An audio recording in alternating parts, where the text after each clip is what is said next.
Agradecimentos. Este livro foi publicado graças ao fiel apoio e encorajamento de David Moberg, Mark Sweeney e do restante da equipe de grupos editoriais mundiais. Durante anos, desfrutamos de uma comunhão próxima e fiel, o que me deixa agradecido ao Senhor pelo ministério que esses queridos amigos tiveram em muitas de minhas obras publicadas. Sou particularmente grato a Mary Hollingsworth e Catherine Murray, dos grupos mundiais, que, com prazos muito apertados, trabalharam arduamente para manter este livro nos trilhos do processo de redação e edição.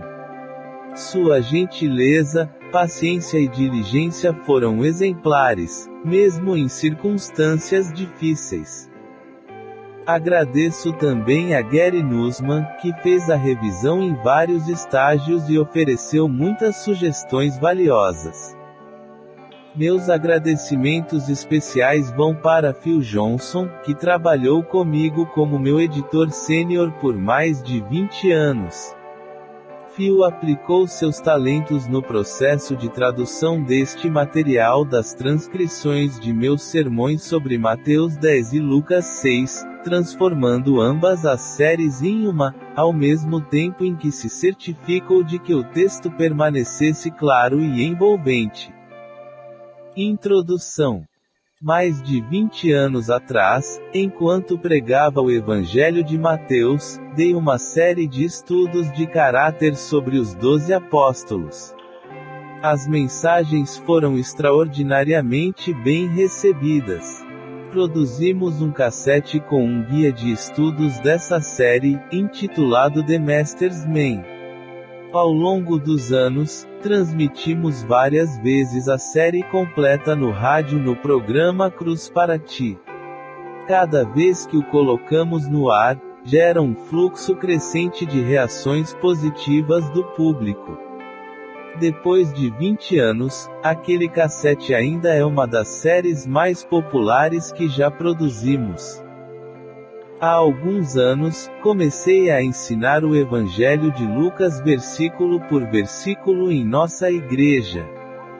Quando cheguei a Lucas 6, versículos 13 a 16, onde Lucas registra o chamado de Jesus aos 12, preguei uma nova série de mensagens sobre os apóstolos. Mais uma vez, a reação foi surpreendente e entusiástica. Ao pregar a série, percebi que toda uma geração havia nascido e crescido desde a última vez que estudamos a vida dos discípulos. Essa geração se identificou com esses homens da mesma forma que seus pais se identificaram mais de 2 décadas antes.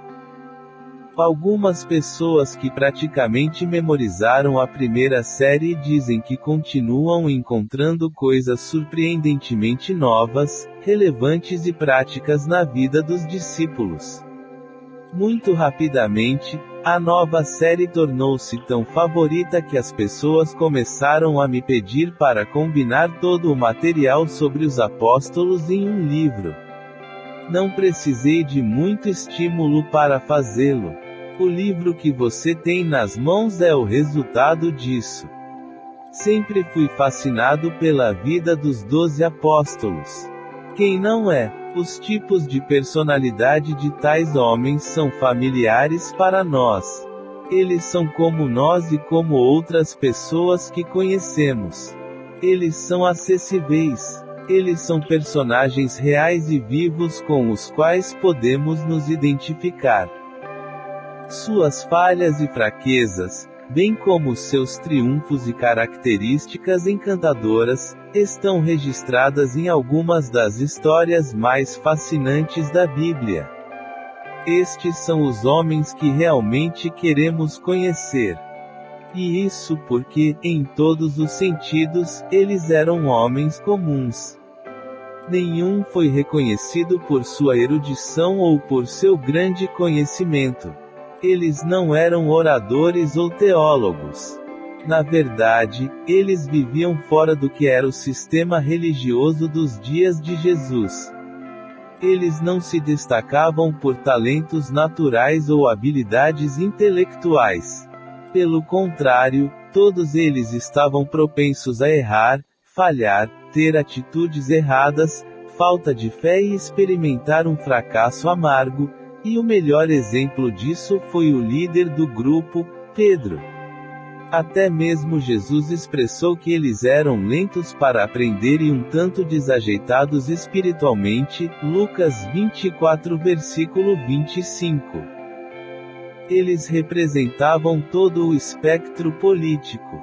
Um era um ex-fanático, isto é, um homem radical, determinado a derrotar o governo romano por meio da violência. Outro fora cobrador de impostos, praticamente um traidor da nação judaica, em rixa com Roma.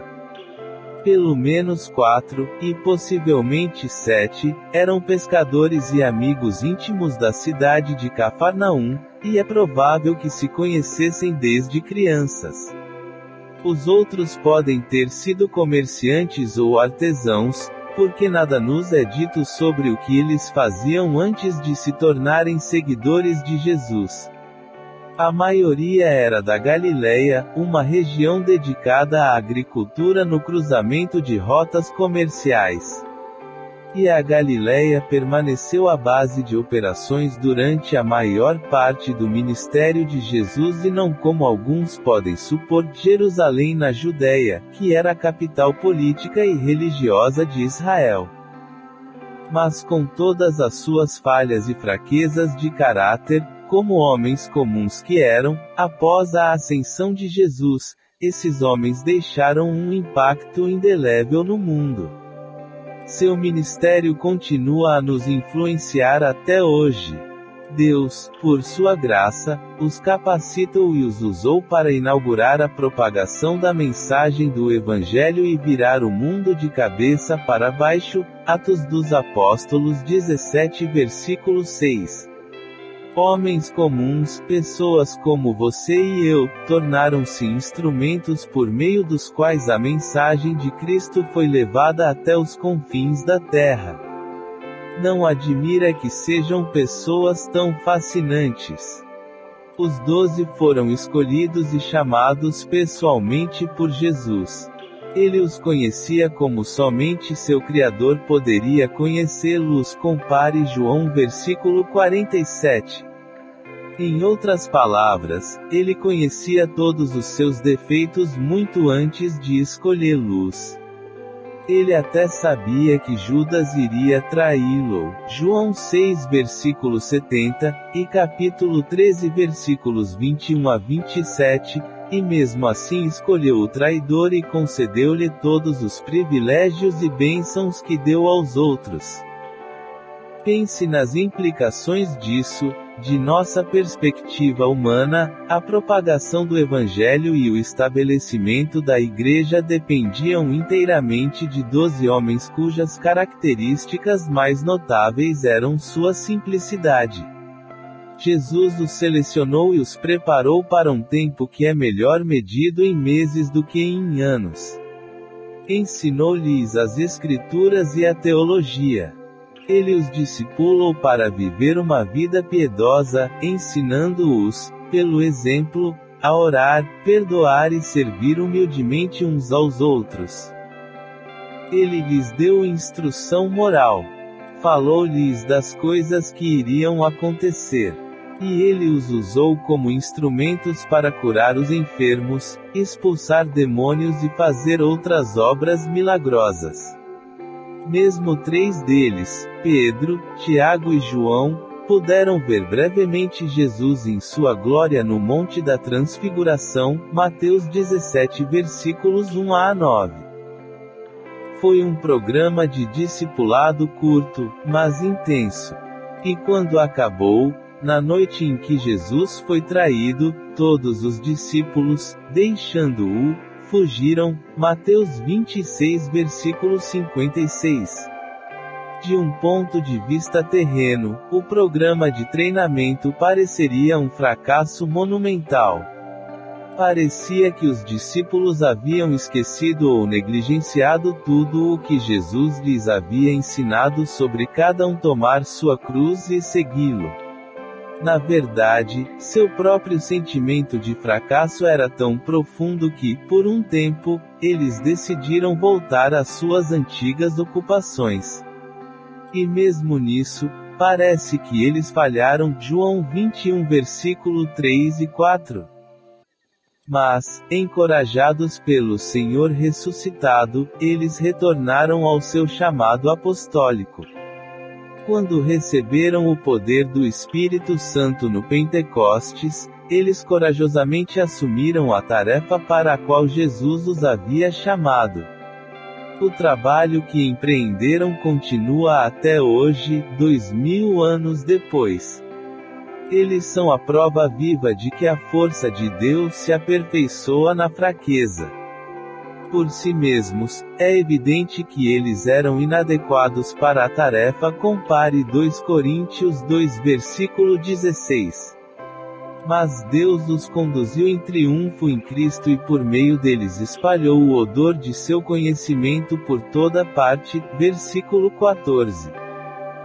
Para se ter uma ideia da brevidade de seu tempo terreno com Jesus, considere que todo o ministério de Jesus, desde seu batismo até sua ressurreição, durou apenas cerca de 3 anos.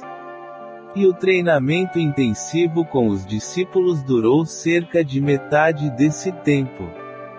Em sua obra clássica, A Tropa dos 12, Alexander Bowman Bruce diz que quando Jesus identificou e chamou os 12 de um grupo maior de seguidores, Mateus 10 versículos 1 a 4, Lucas 6 versículos 12 a 16, ele já havia passado metade de seu ministério terreno. A escolha dos 12 por Jesus é um marco importante na história do Evangelho. Ele divide o ministério de Nosso Senhor em 2 partes de quase a mesma duração, mas desiguais quanto à extensão e importância da obra realizada em cada uma. No primeiro período, Jesus trabalhou sozinho. Suas obras milagrosas foram em sua maior parte confinadas a uma região limitada, e seu ensino era principalmente de caráter elementar. Mas quando ele escolheu os 12, o trabalho do reino havia assumido tais dimensões que a organização e a divisão do trabalho eram necessárias, e o ensino de Jesus começou a ser mais profundo e de natureza mais elaborada, e suas atividades misericordiosas se desenvolveram em uma área mais ampla. A seleção de um número limitado para serem seus companheiros íntimos e companheiros constantes provavelmente se tornou uma necessidade para Cristo como resultado de seu sucesso em ganhar discípulos.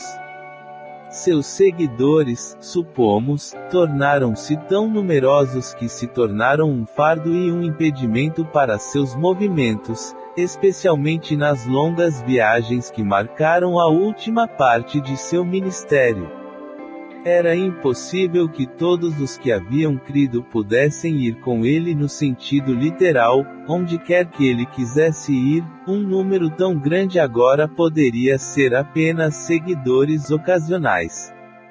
Mas Jesus queria que certos homens escolhidos estivessem com ele em todos os momentos e lugares, para acompanhá-lo em todas as suas viagens, para serem testemunhas de tudo o que ele fazia e ministrar a ele em suas necessidades diárias. E assim, nas palavras únicas de Marcos, Jesus chamou a si aqueles que quis, e eles vieram a ele. E estabeleceu 12, para estarem com ele, e para os enviar a pregar. Marcos 3 versículos 13 e 14.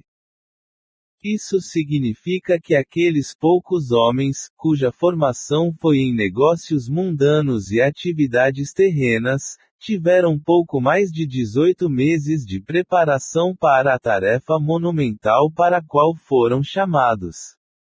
Não havia um segundo violino, nenhum substituto, nenhum plano para o caso de todos os 12 falharem. A estratégia parece arriscada ao extremo. Em termos terrenos, a fundação da igreja e a propagação da mensagem do Evangelho dependiam inteiramente daqueles 12 homens comuns com todas as suas fraquezas, e um deles era diabólico o suficiente para atrair o Senhor do Universo. E toda a preparação para o trabalho levou menos da metade do tempo que normalmente leva para obter um diploma do seminário hoje. Mas Jesus sabia o que estava fazendo. De sua perspectiva divina, o sucesso final de sua estratégia na verdade dependia da ação do Espírito Santo sobre esses homens para cumprir sua vontade soberana. Era uma missão que não podia falhar. Por isso foi um trabalho pelo qual só Deus merece louvor e glória. Aqueles homens eram apenas instrumentos em suas mãos, assim como você e eu podemos ser instrumentos de Deus hoje. Deus ama usar tais meios comuns, os tolos do mundo que Deus escolheu, para envergonhar os sábios, e os fracos do mundo escolheram a Deus, para envergonhar os fortes, e o vil do mundo e o desprezado Deus escolheu, e o que não é, para desfazer o que é, para que ninguém se glorie na sua presença. Primeira carta aos Coríntios 1 versículos 27 a 29. Os 2000 anos de triunfo do esforço apostólico são um testemunho da sabedoria e do poder da estratégia divina.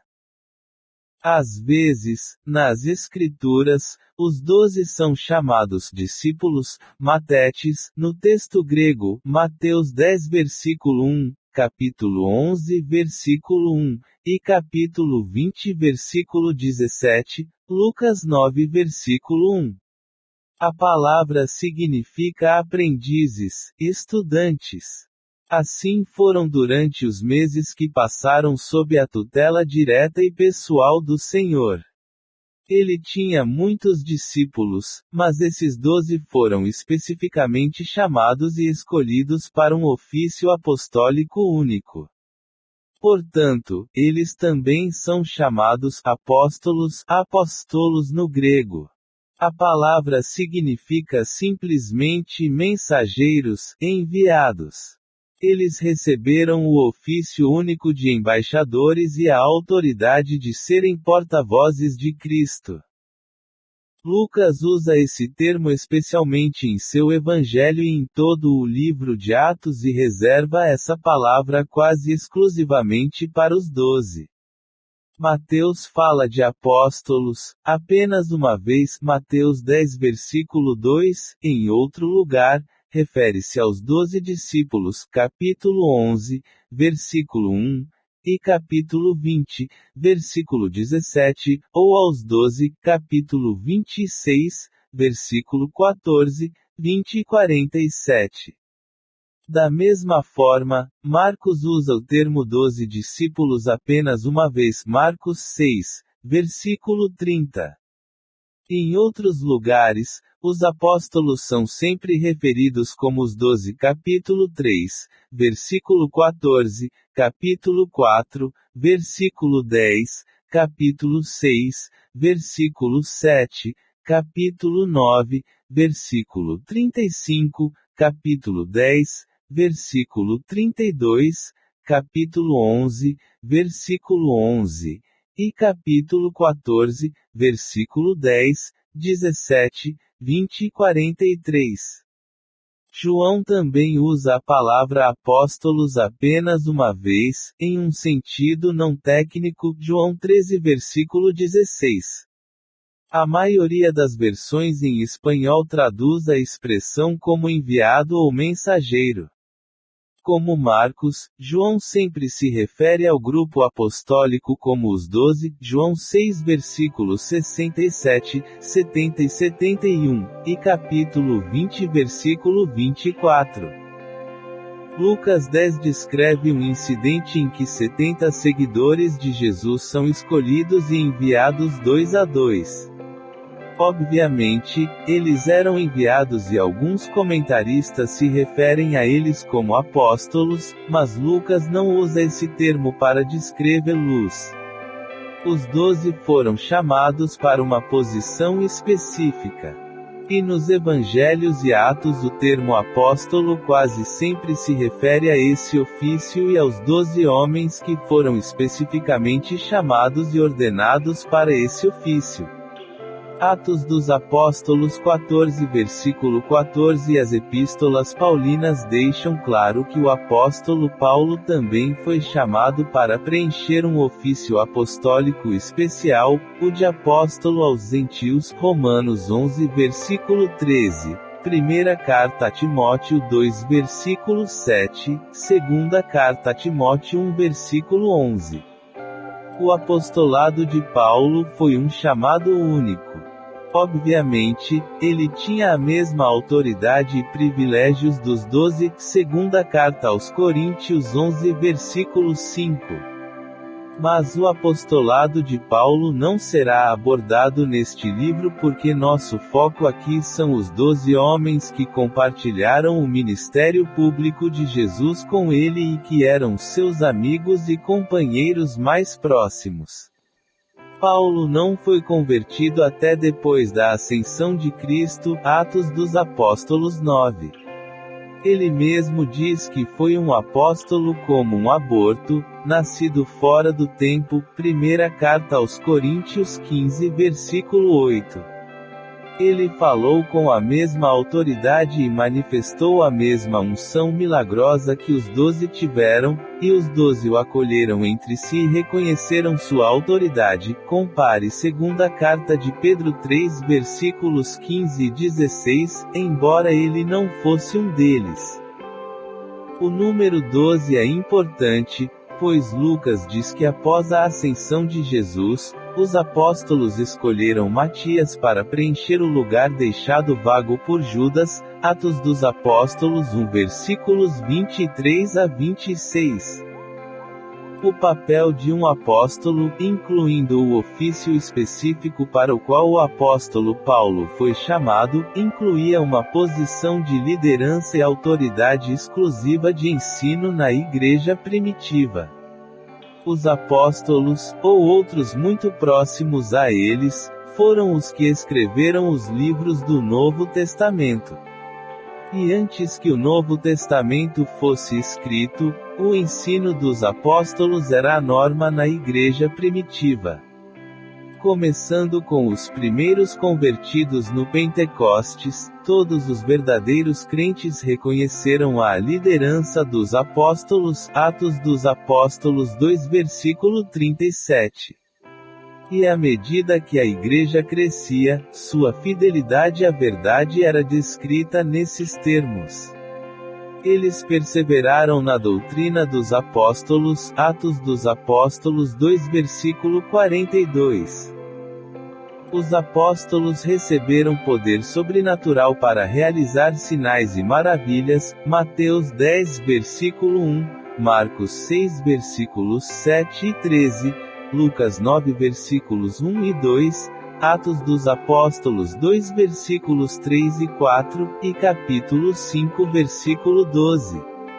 Esses sinais testemunharam a verdade do Evangelho, que os apóstolos receberam de Cristo e apresentaram ao mundo em seu nome. Segunda carta aos Coríntios 12 versículo 12, Atos dos Apóstolos 2 versículos 3 e 4. Em outras palavras, seu papel era fundamental.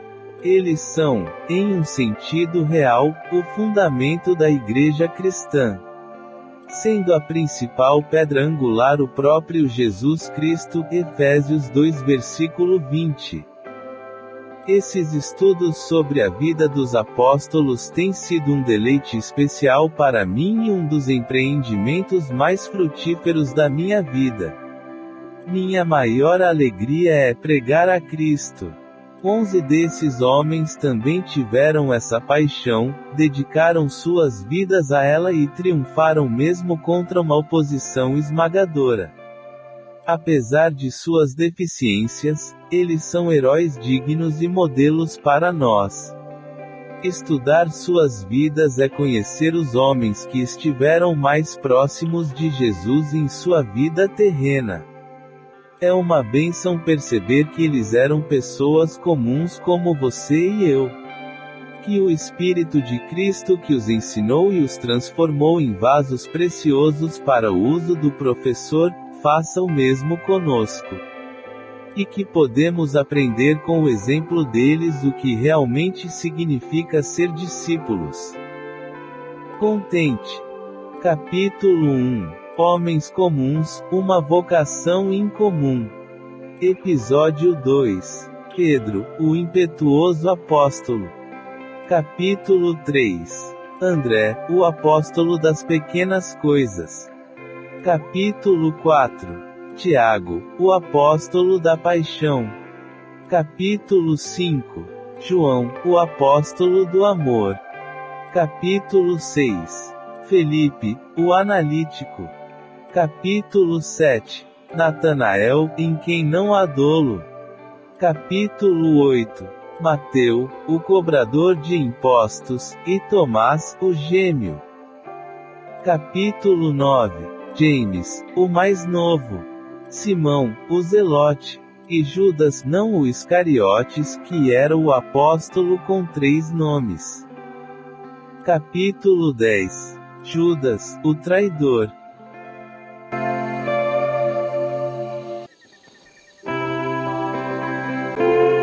Capítulo 1. Homens comuns. Uma chamada inusitada.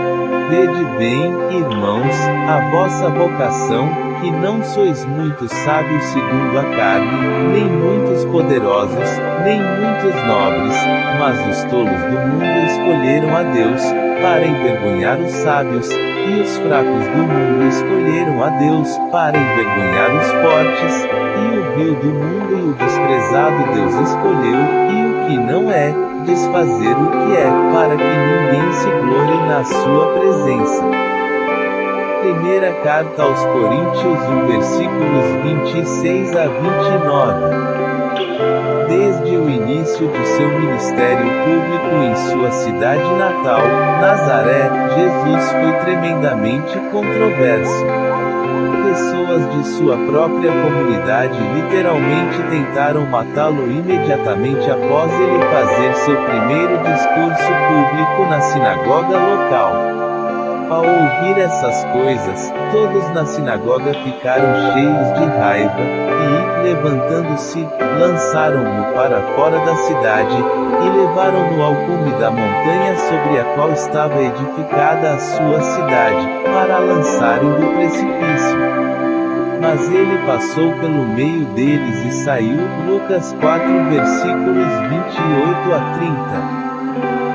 Ironicamente, Jesus tornou-se tremendamente popular entre as pessoas que viviam na região da Galileia. Quando as notícias de seus milagres começaram a circular por toda a área, grandes multidões vieram para vê-lo e ouvi-lo falar.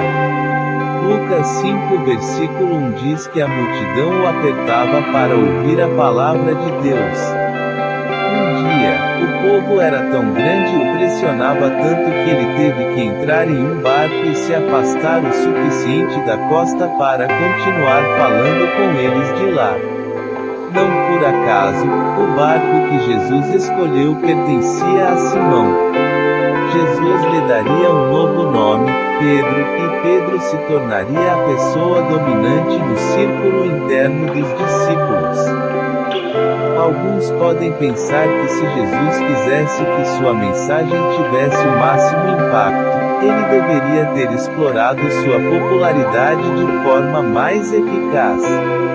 A sabedoria convencional moderna pode sugerir que Jesus deveria ter feito tudo o que podia para explorar sua fama, neutralizar as controvérsias provocadas por seus ensinamentos e empregar quaisquer estratégias que pudesse ter usado para aumentar as multidões ao seu redor.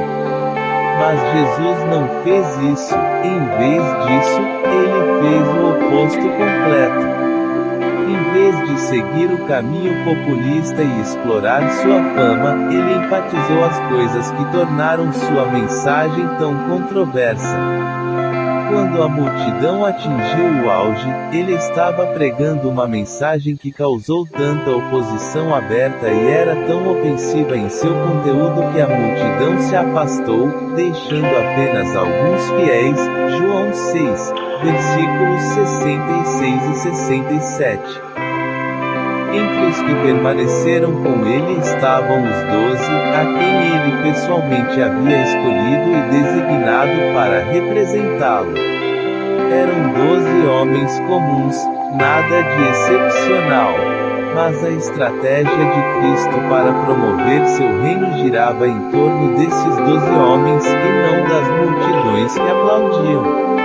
Ele decidiu trabalhar com a disponibilidade desses poucos indivíduos defeituosos, em vez de realizar sua agenda por meio da força de multidões, poderio militar, popularidade pessoal ou uma campanha de relações públicas.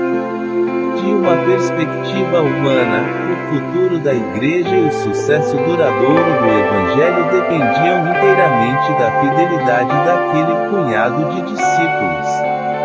Se falhassem, não havia um segundo plano, ou seja, um plano alternativo.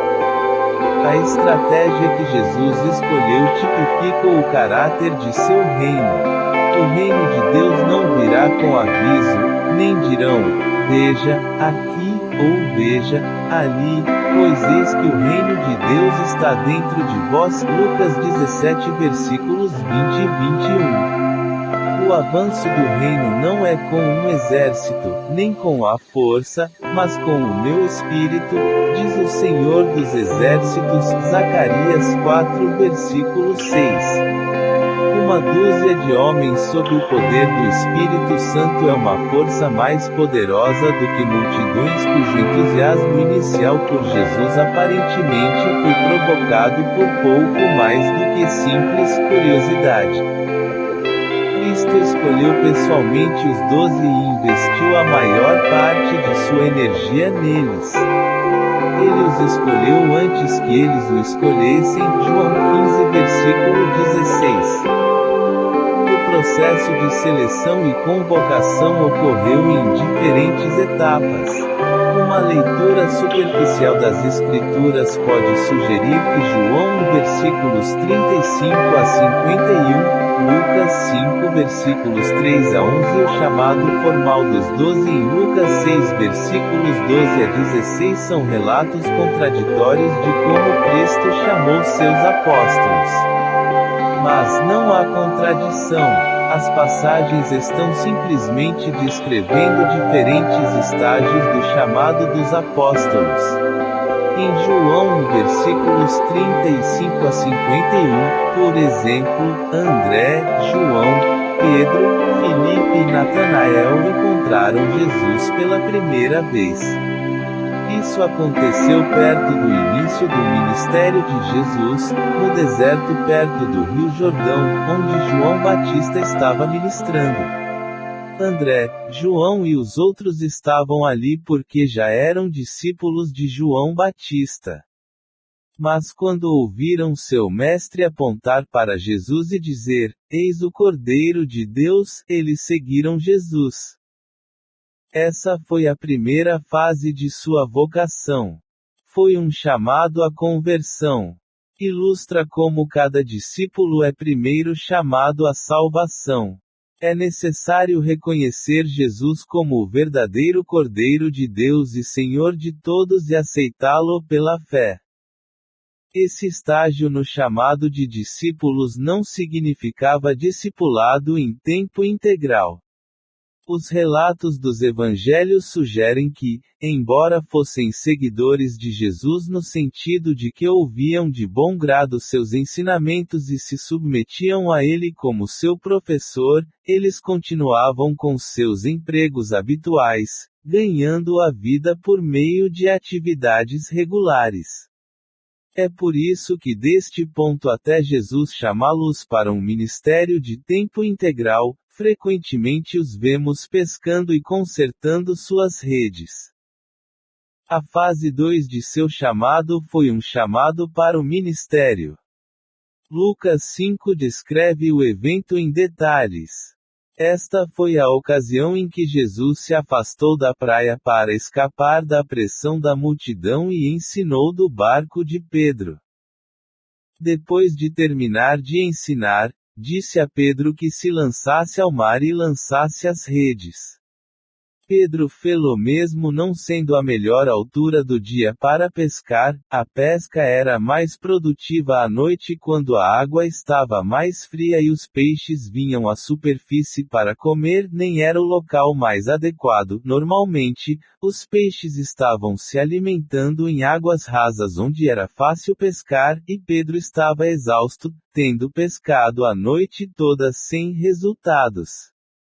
Ele disse a Jesus: Mestre, trabalhamos a noite toda e não pescamos nada, mas pela tua palavra lançarei a rede. Lucas 5 versículo 5. O resultado foi uma pesca tão grande que suas redes se romperam e 2 de seus barcos quase afundaram. Versículos 6 a 7. Foi no contexto desse milagre que Jesus disse: Sigam-me, e eu farei de vocês pescadores de homens. Mateus 4 versículo 19. A Escritura diz que foi nesse ponto que eles deixaram tudo e o seguiram. Lucas 5 versículo 11.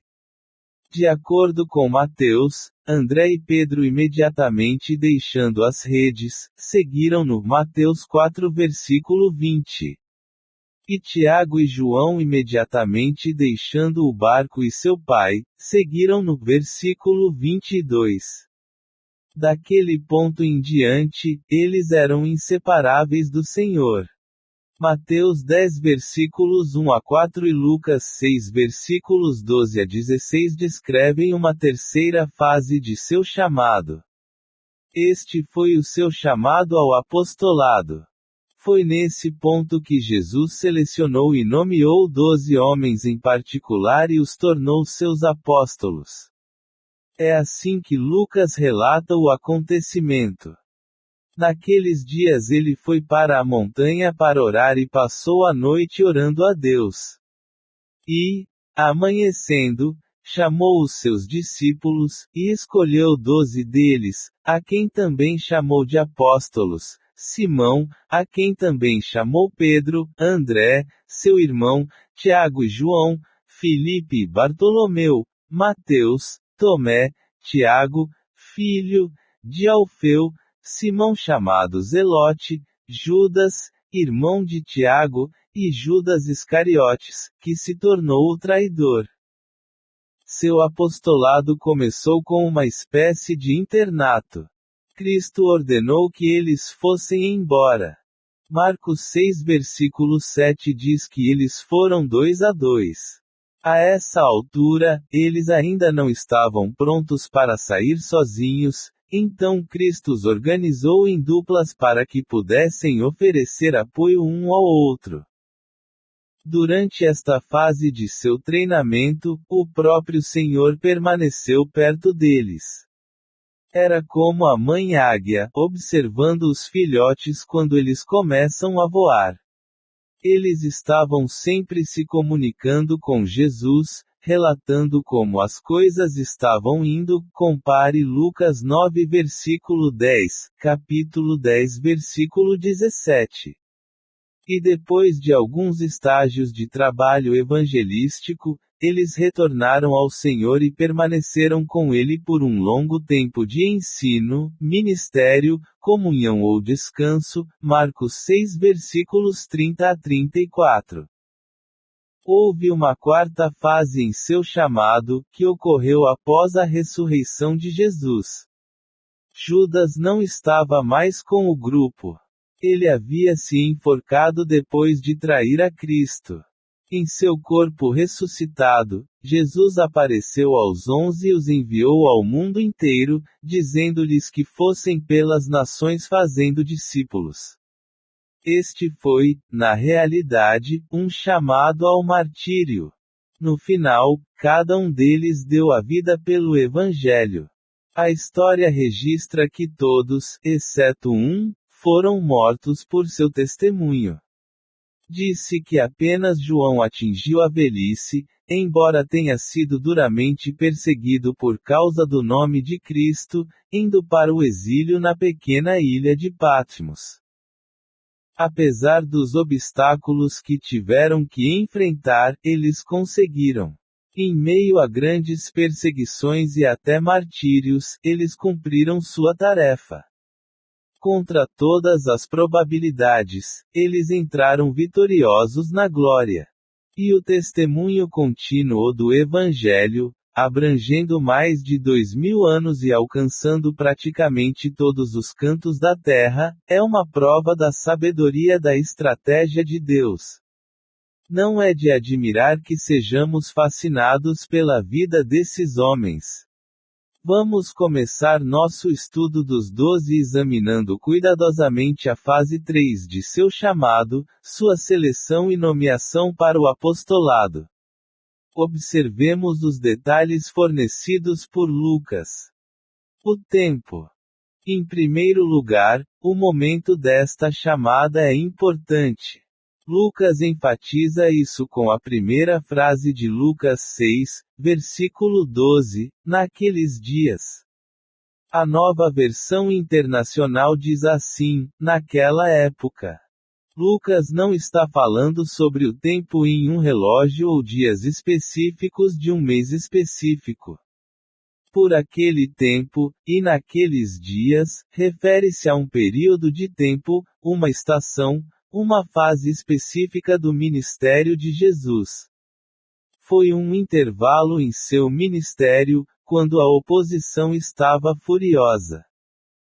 Naqueles dias, isso nos leva imediatamente à história anterior. Esta seção do Evangelho de Lucas registra a violenta oposição que Jesus começou a receber dos escribas e fariseus. Lucas 5, versículo 17, é a primeira menção de Lucas aos fariseus, e o versículo 21 é o primeiro uso da palavra escribas. No versículo 17, os escribas são mencionados juntamente com os fariseus como doutores da lei.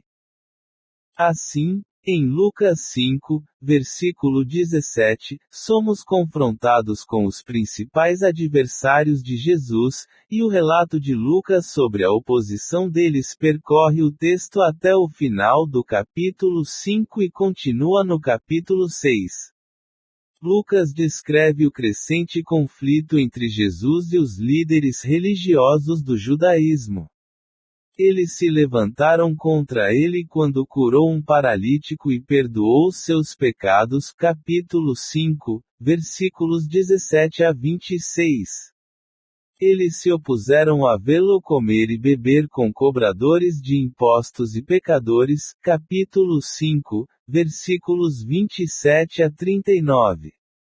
Eles também se opuseram a Jesus quando ele permitiu que seus discípulos arrancassem espigas e comessem no sábado. Capítulo 6, versículos 1 a 5, e quando ele curou um homem com uma mão ressequida no sábado. Capítulo 6, versículos 6 a 11. Um após o outro, Lucas relata esses incidentes e destaca a crescente oposição dos líderes religiosos. O conflito atinge seu clímax em Lucas 6, capítulo 11. Os escribas e os fariseus estavam cheios de fúria e falavam entre si o que poderiam fazer contra Jesus. Marcos e Mateus são ainda mais gráficos. Eles dizem que os líderes religiosos queriam destruir Jesus. Mateus 12 capítulo 14, Marcos 3 versículo 6. Marcos diz que os líderes religiosos conseguiram envolver os seguidores de Herodes na trama. Os seguidores de Herodes eram uma facção política que apoiava a dinastia herodiana. Eles geralmente não eram aliados dos fariseus, mas os dois grupos se uniram contra Jesus e começaram a tramar como condená-lo à morte.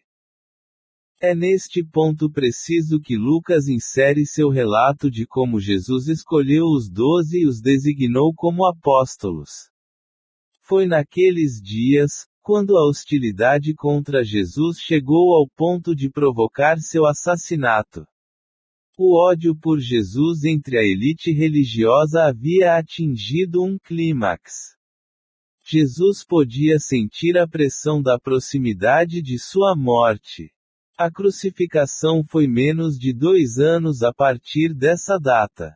Ele sabia que teria que sofrer a morte na cruz, que ressuscitaria dos mortos e que depois de 40 dias ascenderia para onde está seu Pai. Portanto, ele também sabia que seu trabalho terreno seria repassado a outros. Chegou a hora de selecionar e preparar seus representantes oficiais. Jesus, ciente do ódio que os líderes religiosos tinham por ele, plenamente consciente da hostilidade que havia surgido contra ele, vendo a inevitabilidade de sua execução, escolheu 12 homens-chave para levar a cabo a proclamação de seu evangelho para a salvação de Israel e o estabelecimento de sua igreja. A hora havia chegado. Não faltavam muitos dias, apenas cerca de 18 meses, segundo a maioria das estimativas, antes que seu ministério terreno chegasse ao fim. Agora era a hora de escolher seus apóstolos. A preparação mais intensa deveria começar imediatamente e ser concluída em questão de meses. O foco do ministério de Cristo então mudou das multidões para esses poucos. Sem dúvida, foi a realidade evidente de sua morte nas mãos de seus adversários que marcou a virada. A outra realidade gritante em tudo isso. Quando Jesus escolheu os 12 para torná-los seus representantes oficiais, ou seja, pregadores do Evangelho que proclamariam sua mensagem e sua autoridade, ele não escolheu um único rabino, nem um escriba, nem um fariseu, nem um sadúceo. Ele não escolheu um padre. Nenhum dos homens que ela escolheu veio do estabelecimento religioso. A escolha dos 12 apóstolos foi um julgamento contra o judaísmo institucionalizado. Foi uma rejeição daqueles homens e suas organizações que se tornaram totalmente corrompidas. É por isso que Jesus não escolheu um único líder religioso. Em vez disso, ele escolheu homens que não tinham treinamento teológico, pescadores, cobradores de impostos e outros homens comuns. Jesus há muito tempo estava em desacordo com aqueles que se viam como a nobreza religiosa de Israel. Eles se sentiram injustiçados. Eles rejeitaram a ele e sua mensagem. Eles odiavam. O Evangelho de João diz assim: veio para os seus, e os seus não o receberam. João 1 versículo 11. Os líderes religiosos do judaísmo constituíam o núcleo daqueles que o rejeitavam.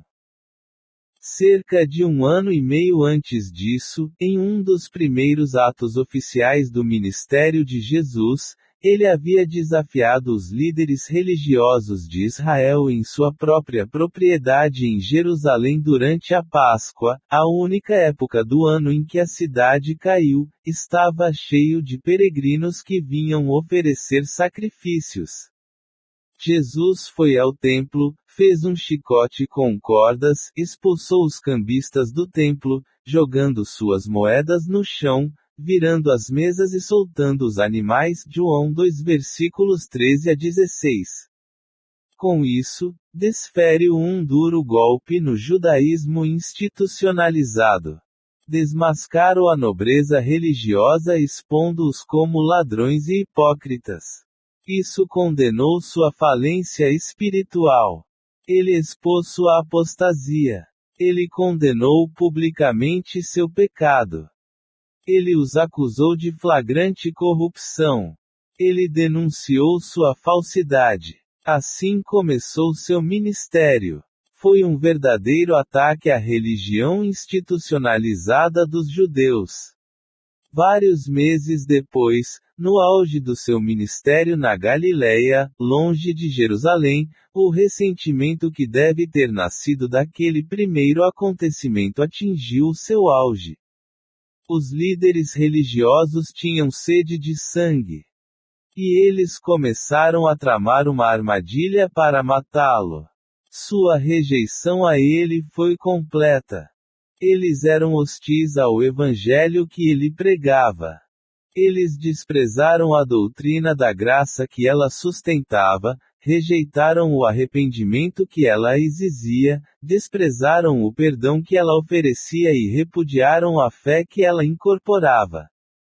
Apesar dos muitos milagres que atestavam suas credenciais messiânicas, apesar de verem com seus próprios olhos como ele expulsava demônios, curava todas as doenças e ressuscitava os mortos, eles nunca aceitariam o fato de que ele era Deus em forma humana. Eles simplesmente odiavam. E eles odiaram sua mensagem. Jesus era uma ameaça ao poder deles, então eles queriam desesperadamente vê-lo morto. Então, quando chegou a hora de Jesus escolher os 12 apóstolos, era normal para ele não escolher pessoas do tipo que estavam tão prontas para destruí-lo. Em vez disso, ele se voltou para seus humildes seguidores e, dentre eles, selecionou 12 homens simples e comuns pertencentes à classe trabalhadora. Os 12 homens. Se você já visitou as grandes catedrais da Europa, deve ter pensado que os apóstolos eram santos notáveis como aqueles retratados em vitrais, com halos luminosos que representavam e exaltavam algum grau de espiritualidade. Mas a verdade é que eles eram homens muito comuns.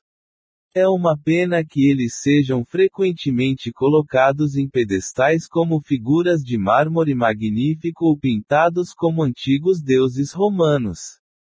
Isso os desumaniza. Porque eles eram apenas 12 homens comuns, humanos em todos os sentidos. Não devemos ignorar quem eles realmente eram. Recentemente, li uma biografia de William Tyndale, pioneira na tradução da Bíblia para o inglês. Ele acreditava que não era certo que as pessoas comuns ouvissem a Bíblia ser lida apenas em latim e não em sua própria língua.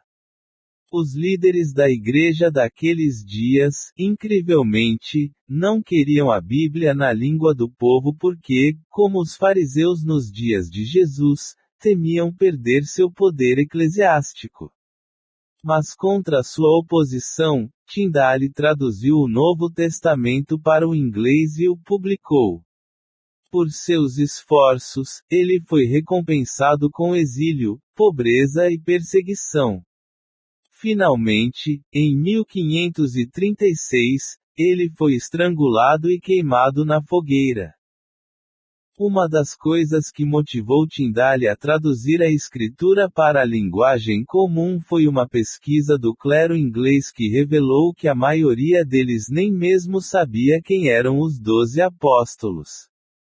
Apenas alguns poderiam nomear 4 ou 5 dos apóstolos. Os líderes da igreja e os cristãos de hoje não se saem melhor do que o clero inglês. Na realidade, o que a igreja institucional fez ao canonizar esses homens foi desumanizar a luz e fazê-los parecer distantes e não deste mundo. É uma estranha ironia porque quando Jesus os escolheu, ele os selecionou não por causa de alguma habilidade extraordinária ou superioridade espiritual. Em vez disso, parece que ele escolheu deliberadamente homens que se destacavam por sua simplicidade. O que qualificou esses homens para serem apóstolos? Obviamente não era uma habilidade intrínseca ou um talento próprio extraordinário. Eles eram galileus. Eles não pertenciam a nenhuma elite. Os galileus eram considerados de classe baixa, camponeses e carentes de educação. Eles eram plebeus, insignificantes. Mas Jesus não os escolheu porque eles seriam mais distintos ou mais talentosos do que outros em Israel naquela época. Sem dúvida, quem vai ocupar este ou outro tipo de liderança na igreja tem que reunir certas qualidades morais e espirituais. Na verdade, as demandas por liderança espiritual na igreja são extremamente altas.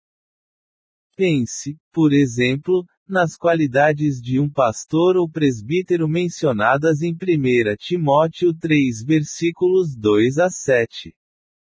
Mas é necessário que o bispo seja irrepreensível, marido de uma só mulher, sóbrio, prudente, decoroso, hospitaleiro, apto para ensinar, não dado ao vinho, não briguento, não cobiçoso de ganho desonesto, mas gentil, de modos brandos, não avarento, que governe bem a sua casa, que tenha os filhos em sujeição com toda a honestidade, pois aquele que não sabe governar a sua própria casa, como cuidará da igreja de Deus?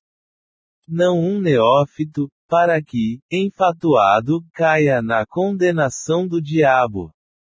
Também é necessário que tenham bom testemunho de estranhos, para que não caiam em descrédito e nas ciladas do diabo. Tito 1 versículos 6 a 9 dá uma lista similar. O versículo 7 de Hebreus 13 também sugere que os líderes da igreja devem ser um exemplo de valores morais e espirituais, porque sua fé deve ser do tipo que os outros desejam seguir, e eles terão que prestar contas a Deus pela maneira como se comportaram. Estes são padrões muito elevados. A propósito, as regras não são menos para as pessoas da congregação. Líderes são exemplos para os outros. Não há padrões inferiores para membros comuns. De fato, em Mateus 5, versículo 48, Jesus disse a todos os crentes: portanto, sede vós perfeitos, como é perfeito o vosso Pai que está nos céus. Francamente, ninguém pode atender a esse padrão. Humanamente falando, ninguém se qualifica quando a norma é a perfeição. Ninguém está qualificado para estar no reino de Deus e ninguém é inerentemente digno de estar a serviço de Deus. Todos pecaram e carecem da glória de Deus. Romanos 3 versículo 23. Não há justo, nenhum sequer. Romanos 3 versículo 10.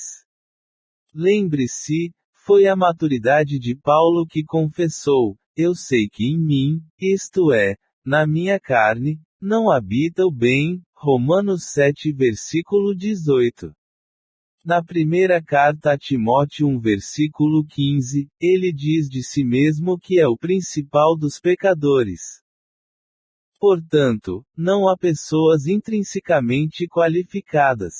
O próprio Deus deve salvar os pecadores, santificá-los e depois transformá-los de desqualificados em instrumentos que ele possa usar. Os 12 eram como o resto de nós, eles foram selecionados entre os indignos e os desqualificados. Eles eram, como Elias, homens sujeitos a paixões como as nossas. Tiago 5, versículo 17.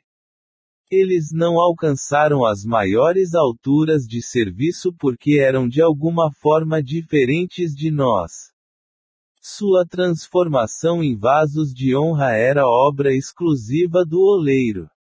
Muitos cristãos ficam desanimados quando sua vida espiritual e testemunho sofrem por causa do pecado ou fracasso. Temos a tendência de pensar que não temos valor e, se fôssemos entregues a nós mesmos, isso seria verdade. Mas pessoas inúteis são exatamente o tipo de pessoa que Deus usa, porque são o único tipo de pessoa com quem Ele conta para trabalhar. Satanás pode tentar nos convencer de que nossas deficiências nos tornam inúteis para Deus e sua igreja. Mas a escolha de seus apóstolos por Jesus atesta o fato de que Deus pode usar os indignos e os desqualificados. Ele não pode usar ninguém. Esses 12 viraram o mundo inteiro de cabeça para baixo, Atos 17 versículo 6.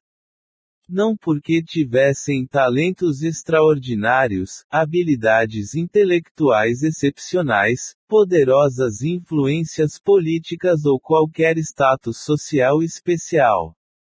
Eles viraram o mundo de cabeça para baixo porque Deus trabalhou neles para fazer isso. Deus escolhe os humildes, os baixos, os mansos e os fracos, para que não haja a menor dúvida sobre qual é a fonte do poder quando suas vidas mudam o mundo. Não é o homem, é a verdade de Deus e o poder de Deus no homem. Hoje precisamos lembrar alguns pregadores disso. Não é sua inteligência ou sua personalidade. O poder está na palavra, a verdade que pregamos, e não em nós.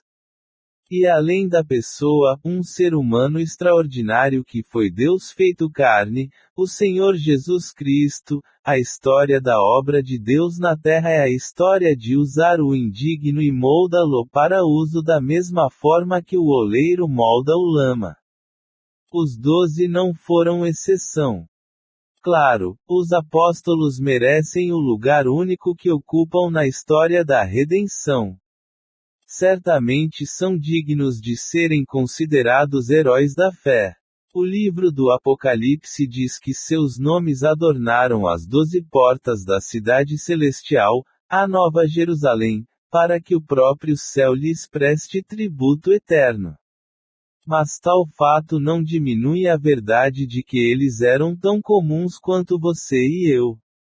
Precisamos repor da luz não por sua imagem nos vitrais, mas pela forma muito humana com que a Bíblia os apresenta. Devemos tirar luz de sua escuridão sobrenatural e conhecê-los como pessoas reais.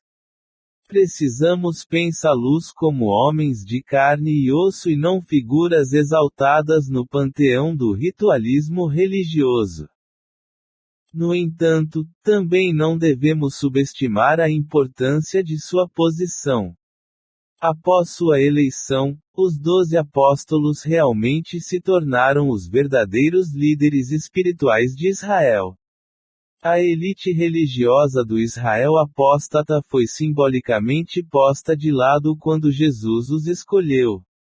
Os apóstolos se tornaram os primeiros pregadores da nova aliança. Eles foram os primeiros a receber o evangelho cristão. Eles representavam o verdadeiro Israel de Deus, um Israel genuinamente arrependido e crente.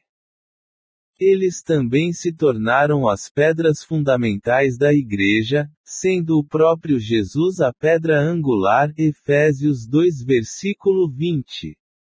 Essas verdades são realçadas e não diminuídas pelo fato de esses homens serem tão comuns. Novamente, isso é perfeitamente consistente com a maneira como o Senhor sempre trabalha. Na primeira carta aos Coríntios 1 versículos 20 e 21, lemos: Onde está o sábio? Onde está o escriba? Onde está o debatedor desta era? Deus não enlouqueceu a sabedoria do mundo? Visto como na sabedoria de Deus o mundo não conheceu a Deus pela sabedoria, aprove a Deus salvar os crentes pela loucura da pregação. É por isso que não houve filósofos, nem escritores brilhantes, nem apologistas famosos, nem professores eminentes, nem homens que se destacaram como grandes oradores entre os quais Cristo escolheu. Eles se tornaram grandes líderes espirituais e grandes pregadores sob o poder do Espírito Santo, mas não foi por causa das habilidades oratórias inatas, habilidades de liderança ou qualificações acadêmicas que esses homens teriam. A influência deles se deve apenas a uma coisa: o poder da mensagem que eles pregaram. No nível humano, o Evangelho era visto como uma mensagem tola, e os apóstolos eram vistos como pregadores ingênuos. A elite considerava seu ensino de baixa qualidade. Quem o oferecia eram simples pescadores e membros obscuros da classe trabalhadora. Eles eram peões, pessoas populistas. Eles foram valorizados por seus contemporâneos. O mesmo tem acontecido com a verdadeira Igreja de Cristo ao longo da história. Também é verdade no mundo evangélico de hoje. Onde estão os intelectuais notáveis, os escritores mais bem-sucedidos e os grandes oradores que o mundo considera como tais? Eles geralmente não são encontrados na igreja. Ora, irmãos, a vossa vocação, que não sois muitos sábios segundo a carne, nem muitos poderosos, nem muitos nobres. Primeira carta aos Coríntios 1 versículo 26. Mas os loucos do mundo escolheram a Deus, para envergonhar os sábios, e os fracos do mundo escolheram a Deus, para envergonhar os fortes, e o que é vil no mundo e o que é desprezado Deus escolheu, e o que não é, para desfazer o que é, para que ninguém se glorie na sua presença. Versículos 27 a 29. Os instrumentos favoritos de Deus são ninguém para que nenhum homem possa se gabar em sua presença.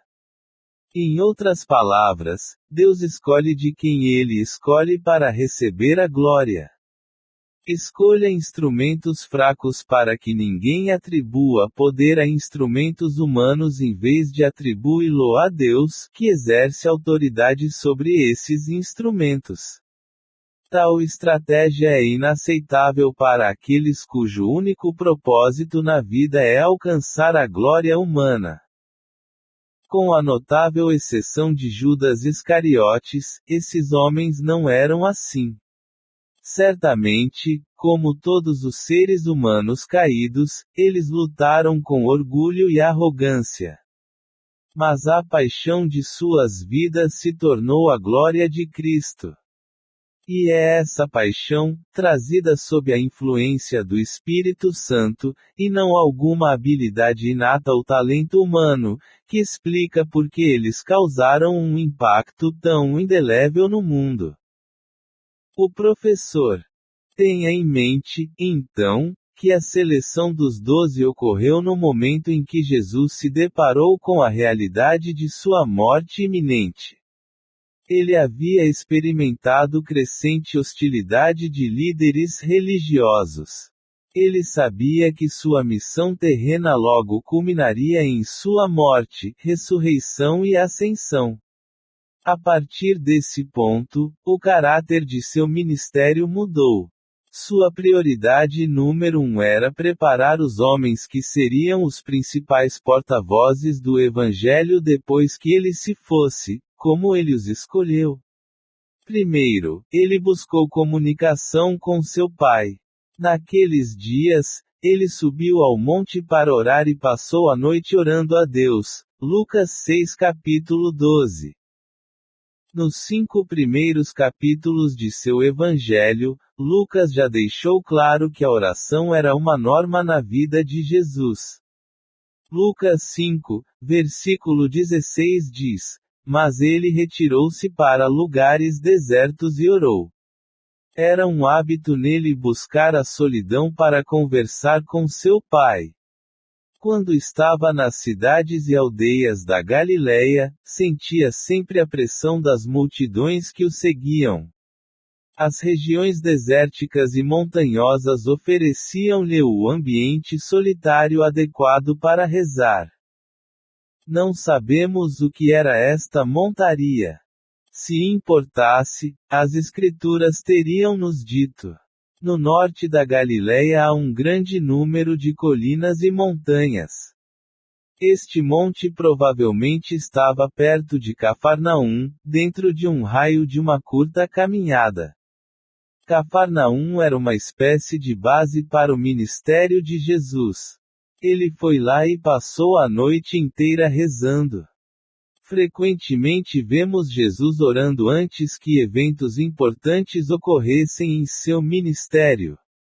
Lembre-se que foi isso que ele fez na noite em que foi traído. Ele rezou no jardim onde encontrou solidão, longe da atmosfera agitada de Jerusalém. Judas sabia que poderia encontrá-lo lá, porque de acordo com Lucas 22 versículo 39, Jesus costumava ir lá para orar. Aqui vemos Jesus em toda a sua humanidade. Eu estava no meio de uma situação extremamente variável. A hostilidade que foi tramada contra ele antecipou sua morte. Ele tinha muito pouco tempo para preparar os homens que seriam encarregados de espalhar o Evangelho por todo o mundo após sua partida. E a fria realidade dos fatos o levou ao alto da montanha para poder rezar a Deus em completa solidão. Ele não buscou fama, mas assumiu a forma de servo, vindo à terra como homem. Aproximava-se o momento em que teria de se humilhar até a morte, e morte de cruz. Então ele foi a Deus como um homem faria, buscando a face de Deus em oração e comunicando-se com o Pai sobre os homens que ele havia escolhido para esta função vital. Observe que ele passou a noite inteira orando. Se ele foi para as montanhas antes de escurecer, é provável que tenha ido às 7 ou 8 da tarde.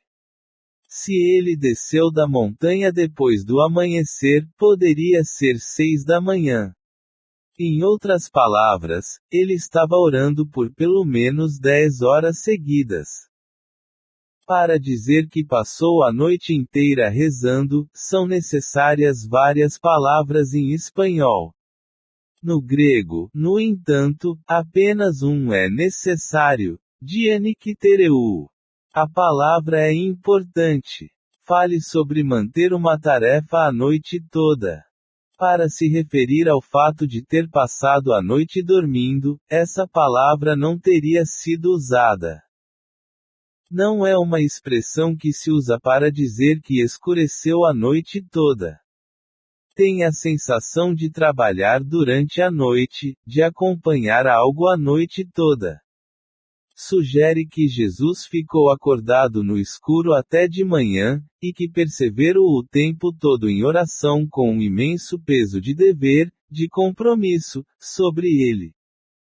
Outra nota interessante surge do grego, embora não a vejamos em espanhol. Nossas versões dizem que ele passou a noite orando a Deus.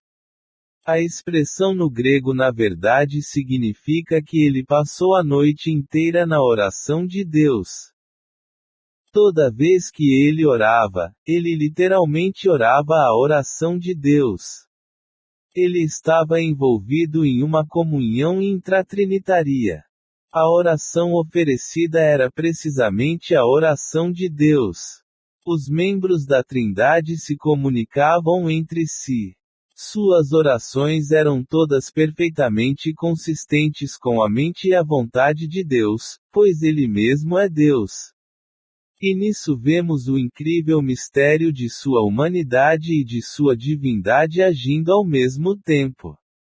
Em sua condição humana, Jesus precisou orar a noite toda, e em sua divindade, ele orou a verdadeira oração de Deus. Entenda isto. A decisão que Jesus tomaria muito em breve foi de tal importância que exigiu de 10 a 12 horas de oração preparatória. O que ele estava pedindo em sua oração? Clareza sobre quem escolher? Não acredito. Como o Deus onisciente encarnado, a vontade divina não era um mistério para ele. Sem dúvida, ele estava orando pelos homens que logo escolheria, comunicando-se com o Pai sobre a sabedoria absoluta de sua escolha e agindo como um mediador em nome deles. Terminada a noite de oração, voltou para onde estavam os discípulos e os reuniu. E quando já era dia, ele chamou seus discípulos, Lucas 6 versículo 13. Ele não apenas chamou os 12. Nesse contexto, a palavra discípulo se refere a seus seguidores em sentido amplo. A própria palavra significa estudante, aprendiz. Deve ter havido numerosos discípulos e dentre eles ele deveria escolher 12 para cumprir o ofício de apóstolo. Nos dias de Jesus era comum, tanto na cultura grega quanto na judaica, que um rabino ou filósofo proeminente atraísse estudantes. Seu local de ensino não era necessariamente uma sala de aula ou um auditório. A maioria eram instrutores itinerantes cujos alunos simplesmente o seguiam no curso normal da vida diária. Esse é o tipo de ministério que Jesus teve com seus seguidores. Ele era um professor itinerante. Ele simplesmente ia de um lugar para outro e enquanto ensinava, atraía pessoas que seguiam seus movimentos e ouviam seus ensinamentos. O versículo 1 nos dá uma imagem disso. E aconteceu que, num dia de sábado, passando Jesus pelos campos, seus discípulos colheram espigas e comeram, esfregando-as com as mãos. Eles caminharam com ele, seguindo-o de um lugar para outro enquanto ele ensinava, colhendo grãos para comer enquanto caminhavam. Não sabemos quantos discípulos Jesus teve. Em certa ocasião, enviou 70 deles em duplas para evangelizar as comunidades que visitaria posteriormente, é o que 10, versículo 1. Mas o número total de seus seguidores era, sem dúvida, muito mais do que 70. A Escritura diz que multidões o seguiam. E por que não? Seu ensino era totalmente diferente de qualquer outro em sua clareza, e sua autoridade era óbvia. Ele tinha a habilidade de curar doenças, expulsar demônios e ressuscitar os mortos. Ele era cheio de graça e verdade. Não é de surpreender que ele tenha atraído tantos discípulos para si. O surpreendente é que alguém o rejeitou. Mas eles o rejeitaram, porque sua mensagem era mais do que eles podiam suportar. Em João 6 vemos algo dessa dinâmica. No início do capítulo, ele alimentou mais de 5.000 pessoas que vieram vê-lo. João 6 versículo 10 diz que só os homens eram 5.000. Se as mulheres e crianças fossem contadas, a multidão poderia facilmente ser o dobro desse número ou até maior. Foi um dia maravilhoso. Muitas dessas pessoas já o seguiam como discípulos, enquanto muitos outros estavam, sem dúvida, se preparando para isso. João escreve: aqueles homens, vendo o sinal que Jesus fizera, disseram: este é verdadeiramente o profeta que havia de vir ao mundo. Versículo 14. Quem era esse homem que podia produzir comida do nada? Eles passaram a maior parte de suas vidas nos campos, fazendo colheitas, criando animais e preparando refeições. Mas Jesus poderia apenas criar comida. Isso mudaria suas vidas. Devem ter pensado em aproveitar o tempo livre e a comida de graça, já preparada. Este era o tipo de Messias que eles estavam esperando. De acordo com João, eles viriam para prendê-lo e fazê-lo rei, versículo 15. Mas ele escapou deles por meio de uma série de eventos sobrenaturais que culminaram em sua caminhada pela água. No dia seguinte, o povo o encontrou em Cafarnaum, do outro lado do lago. Multidões deles estavam procurando por ele, obviamente esperando que ele lhes desse mais para comer. Mas ele os repreendeu por segui-lo pelos motivos errados. Eles me procuram, não porque viram os sinais, mas porque comeram o pão e ficaram fartos. Versículo 26. Quando insistiram em pedir-lhe comida, ele lhes disse: Eu sou o pão vivo que desceu do céu, se alguém comer deste pão, viverá para sempre, e o pão que eu darei é a minha carne, que eu darei pela vida do mundo. Versículo 51. Essas palavras eram tão difíceis de entender que eles pediram que ele as explicasse. Ele então disse a eles: em verdade vos digo, se não comerdes a carne do Filho do Homem e não beberdes do seu sangue, não tereis vida em vós. Quem come a minha carne e bebe o meu sangue tem a vida eterna, e eu o ressuscitarei no último dia. Porque minha carne é verdadeira comida e meu sangue é verdadeira bebida.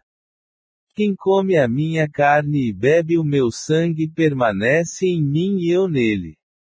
Assim como o Pai que vive, me enviou, e eu vivo pelo Pai, assim também aquele que me come viverá por mim. Este é o pão que desceu do céu, não como vossos pais comeram o maná e morreram. Quem come deste pão viverá para sempre. Estas coisas ele disse na sinagoga, ensinando em Cafarnaum, versículos 53 a 59. Essa declaração os ofendeu tanto que muitos de seus discípulos começaram a duvidar se iriam segui-lo ou não. João escreve: desde então muitos de seus discípulos voltaram atrás e não andaram mais com ele. Capítulo 6, versículo 66. Então os discípulos iam e vinham. As pessoas foram atraídas e depois desapontadas. E naquela ocasião específica descrita em João 6, Jesus até disse aos 12: vocês também querem ir embora. Versículo 67. Pedro falou pelo grupo quando respondeu: Senhor, para quem iremos nós? Você tem palavras de vida eterna. E nós cremos e sabemos que tu és o Cristo, o Filho do Deus vivo. Versículos 68 e 69.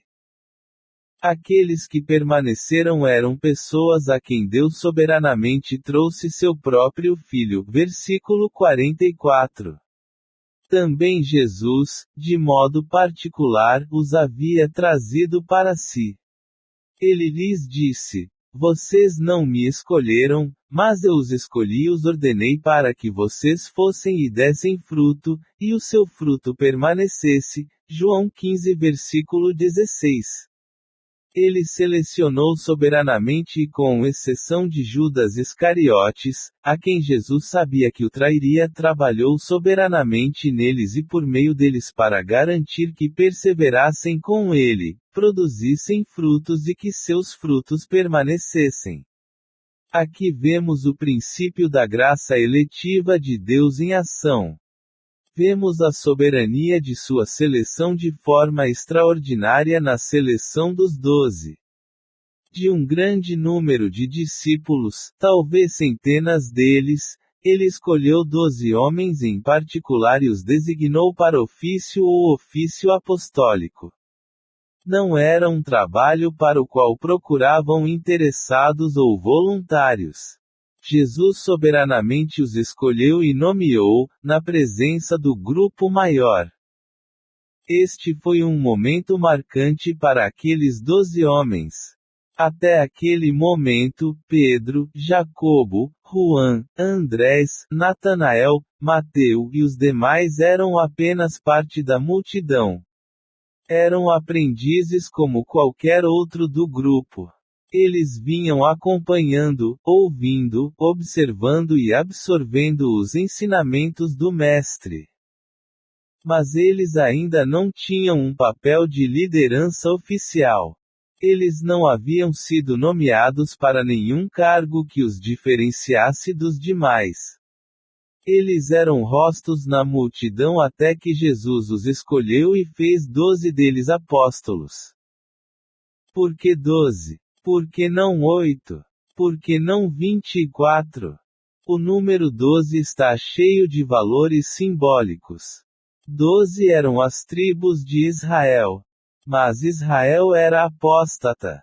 O judaísmo do tempo de Jesus representava uma corrupção da fé do Antigo Testamento. Israel havia abandonado a graça divina em favor da religião pelas obras. Sua religião era legalista. Estava cheio de hipocrisia, ações hipócritas, regulamentos humanos e cerimônias sem sentido. Foi herético. Baseava-se nos descendentes físicos de Abraão e não na fé de Abraão. Ao escolher 12 apóstolos, Jesus estava na verdade estabelecendo uma nova liderança para a nova aliança. E os apóstolos representavam os novos líderes do verdadeiro Israel de Deus, formado por pessoas que criam no Evangelho e eram seguidores da fé de Abraão. Compare Romanos 4 versículo 16. Em outras palavras, os 12 apóstolos simbolizavam o julgamento contra as 12 tribos de Israel do Antigo Testamento. O próprio Jesus fez a conexão com bastante clareza. Em Lucas 22, versículos 29 e 30, ele disse aos apóstolos: Portanto, eu vos concedo um reino, como meu Pai me designou, para que comais e bebais à minha mesa no meu reino, e vos assenteis sobre tronos, julgando os 12 tribos de Israel. A importância do número 12 se tornaria imediatamente óbvia para quase todos os israelitas. As reivindicações messiânicas de Jesus eram claras para todos que ouviam seus ensinamentos. Ele constantemente falava de seu reino vindouro. Enquanto isso, em Israel crescia a esperança de que o Messias logo apareceria e estabeleceria seu reino. Alguns acreditavam que João Batista seria aquele Messias, mas João apontou para Cristo. Compare João versículos 19 a 27. Eles sabiam muito bem que Cristo tinha todas as credenciais messiânicas. João 10 versículos 41 e 42. Ele não era o tipo de líder político que eles esperavam, e é por isso que eles demoraram tanto para acreditar. João 10 versículos 24 e 25. Mas eles certamente entenderam as reivindicações que ele estava fazendo, o que os encheu de esperança.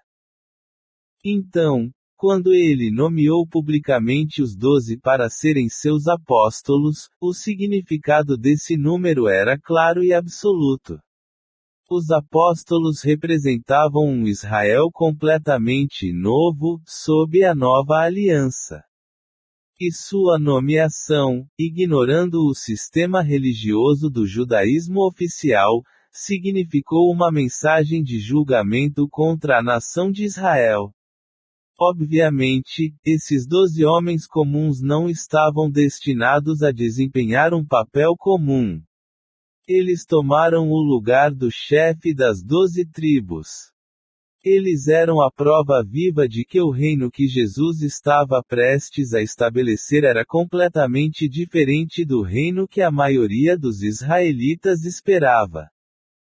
Lucas 6, versículo 13 diz: Ele escolheu 12 deles, a quem também chamou apóstolos. O título por si só era significativo. O verbo grego apostelo significa enviar. A forma substantiva, apóstolos, significa aquele que é enviado. A palavra espanhola apóstolo é uma transliteração e não uma tradução da palavra grega. Os apóstolos foram enviados. Mas eles não eram apenas mensageiros. A palavra grega para mensageiro era gelos, da qual obtemos a palavra anjo. Um apóstolos era algo mais importante do que um mensageiro ou um arauto. Apóstolos comunicou a ideia de embaixador, delegado, representante oficial. Em aramaico, a palavra tem um paralelo exato, shela. Lembre-se que na época de Jesus, a língua comum em Israel, a língua que o próprio Jesus falava, não era o hebraico, mas o aramaico. Naquele primeiro século da cultura judaica, a Shala era um representante oficial do Sinédrio, o conselho governante de Israel. A Shela exercia todos os direitos do Sinédrio. Ele falava por eles e quando falava, era com sua autoridade. Recebeu o mesmo respeito e deferência do próprio conselho. Mas ele nunca entregou sua própria mensagem, sua tarefa era transmitir a mensagem do grupo que representava. O ofício de um Shela era bem conhecido. A Shala estava encarregada de resolver disputas legais ou religiosas e agia com toda a autoridade do conselho completo. Alguns rabinos proeminentes também tinham seus Shelas, enviados, que ensinavam sua mensagem e os representavam com toda a sua autoridade. Até mesmo a Mishna judaica, que era uma coleção de tradições orais originalmente concebida como um comentário sobre a lei, reconhecia a função da Shala. Diz: o enviado do homem é como o próprio homem. Portanto, a natureza da acusação era bem conhecida do povo judeu. Então, quando Jesus designou apóstolos, ele estava dizendo algo muito familiar para as pessoas daquela cultura. Estes foram seus delegados. Eles eram seus canais de confiança. Eles falaram com sua autoridade, entregaram sua mensagem e exerceram sua autoridade. A tarefa. O escritório familiar da Shala naquela cultura praticamente definia a tarefa dos apóstolos. Obviamente, Cristo delegaria sua autoridade a esses 12 e os enviaria com sua mensagem. Eles o representariam como delegados oficiais. Praticamente todos naquela cultura entenderam instantaneamente a natureza do cargo ou cargo.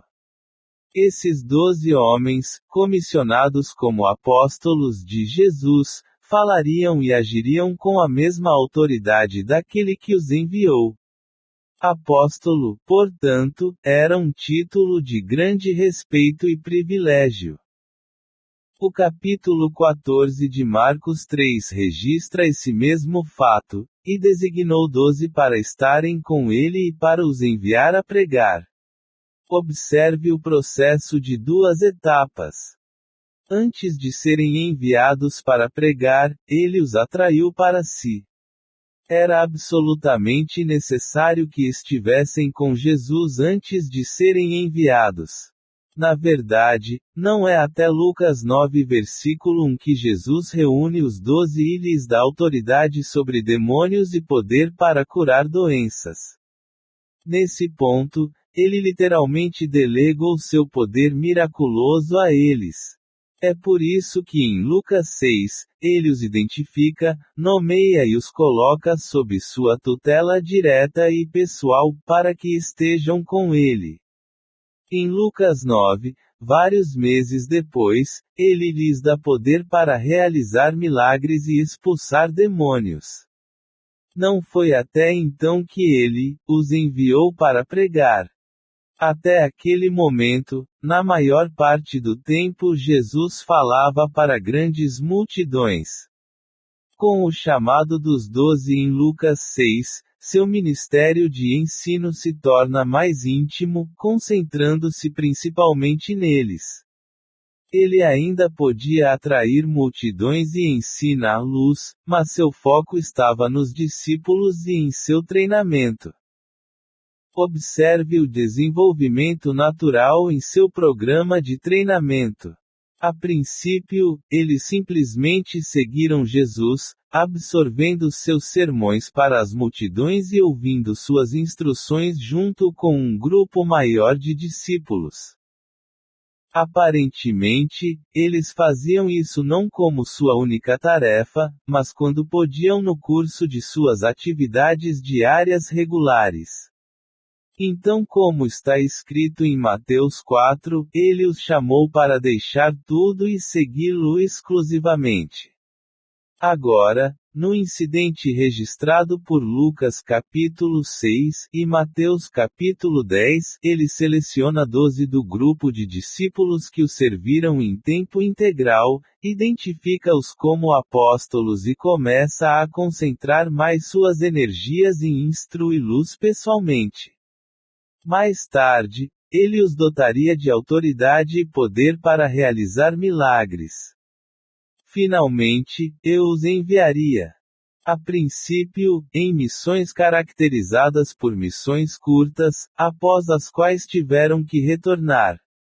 Mas quando ele partiu para voltar para o Pai, os discípulos tiveram que sair por conta própria. Há uma clara progressão em seu treinamento e sua subsequente entrada em um ministério de tempo integral. Eles não são mais discípulos, mas agora são apóstolos, Sheila. Eles agora ocupam um cargo importante. Em seu evangelho, Lucas usa a palavra apóstolos 6 vezes, e em ações, cerca de 30 vezes. Seu papel nos evangelhos é basicamente levar a mensagem do reino a Israel. Em Atos, eles trabalham na fundação da igreja. Embora fossem homens comuns, seu chamado era incomum. Em outras palavras, o que importa não são os homens que foram em si mesmos, mas a tarefa para a qual foram chamados. Imagine como o papel dele tinha que ser único. Eles não deveriam apenas fundar a igreja e fornecer liderança central à medida que a igreja primitiva crescia e se multiplicava, mas também deveriam ser os canais pelos quais a maior parte do Novo Testamento seria entregue. Eles receberam a verdade de Deus por meio da revelação divina. Efésios 3 versículo 5 é muito explícito sobre isso. Paulo diz que o mistério de Cristo, que no princípio não foi dado a conhecer, agora é revelado aos seus santos apóstolos e profetas pelo Espírito. Eles não pregaram uma mensagem humana. A verdade lhes foi dada por revelação direta. Eles eram, portanto, a fonte de toda a verdadeira doutrina da Igreja. Atos 2 versículo 42 descreve as atividades da Igreja primitiva nestes termos: e perseveravam na doutrina dos apóstolos, na comunhão, no partir do pão e nas orações. Antes da conclusão do Novo Testamento, o ensinamento dos apóstolos era a única fonte de verdade sobre Cristo e a doutrina da Igreja. E seu ensino foi recebido com a mesma autoridade da palavra escrita. Na verdade, o Novo Testamento escrito nada mais é do que os registros escritos e inspirados pelo Espírito do ensino dos apóstolos. Então os apóstolos tinham a missão de edificar a igreja. Efésios 4, versículos 11 e 12 dizem que Cristo deu os apóstolos, para o aperfeiçoamento dos santos para a obra do ministério, para a edificação do corpo de Cristo. Eles foram os mestres e pregadores cristãos originais. Seu ensinamento, registrado no Novo Testamento, é a única regra pela qual, ainda hoje, a sã doutrina pode ser provada. Eles também foram exemplos de virtude. Efésios 3, versículo 5, os chama de santos apóstolos. Eles estabelecem um modelo de santidade e verdadeira espiritualidade. Eles se tornaram os primeiros exemplos que os crentes poderiam imitar. Eles eram homens de caráter e integridade, estabelecendo o padrão para os líderes posteriores da igreja. Eles tinham o poder especial de realizar milagres para confirmar sua mensagem. Hebreus 2 versículos 3 e 4 diz que a salvação, tendo sido primeiramente anunciada pelo Senhor, foi-nos confirmada pelos que a ouviram, dando Deus testemunho com eles, com sinais e prodígios e vários milagres e distribuições do Espírito Santo segundo a sua vontade. Em outras palavras, Deus confirmou sua palavra por meio dos apóstolos pelos milagres que eles foram capazes de realizar. O Novo Testamento indica que apenas os apóstolos e aqueles intimamente associados a eles tinham o poder de realizar milagres. É por isso que a segunda carta aos Coríntios 12 versículo 12 fala de tais milagres como os sinais do apóstolo. Como resultado de tudo isso, os discípulos foram grandemente abençoados e tidos em alta estima pelo povo de Deus.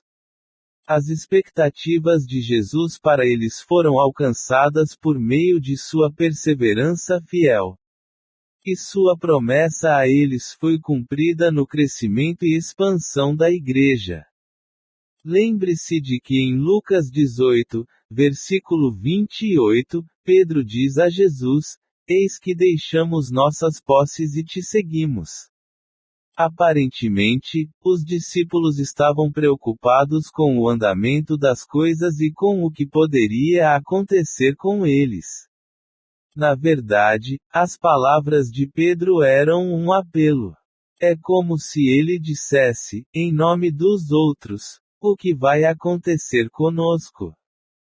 Respondeu-lhe Jesus: Em verdade vos digo que ninguém aqui tenha deixado casa, ou pais, ou irmãos, ou mulher, ou filhos, pelo reino de Deus, que não receba muito mais neste tempo e no era futura, a vida eterna.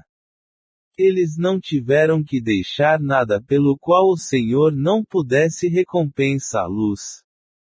E Deus os abençoou nesta vida, embora, como veremos quando estudarmos a vida uns dos outros, a maioria tenha sido mártir. Deus os abençoou nesta vida através da fundação e crescimento da igreja.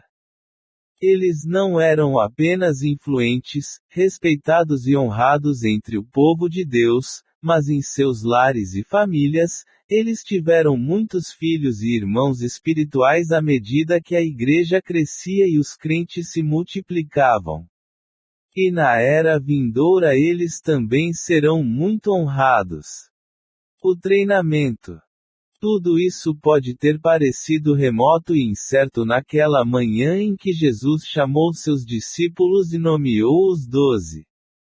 Eles ainda precisavam de ensino.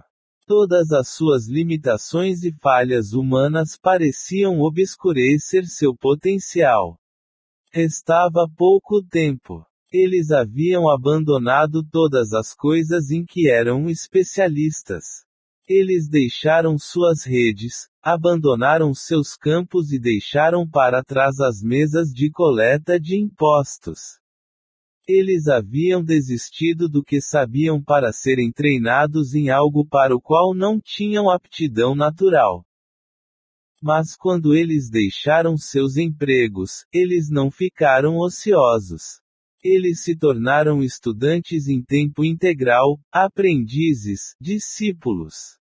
Os próximos 18 meses de suas vidas seriam ocupados com um treinamento ainda mais intensivo, o melhor ensino que qualquer seminário poderia oferecer. Eles tinham constantemente diante de si o exemplo de Cristo. Eles podiam ouvir seus ensinamentos, fazer-lhe perguntas, observar a maneira como ele lidava com as pessoas e desfrutar de um relacionamento íntimo com ele em todas as circunstâncias. O Senhor deu-lhes oportunidades de ministrar, preparou-os e enviou-os para missões especiais.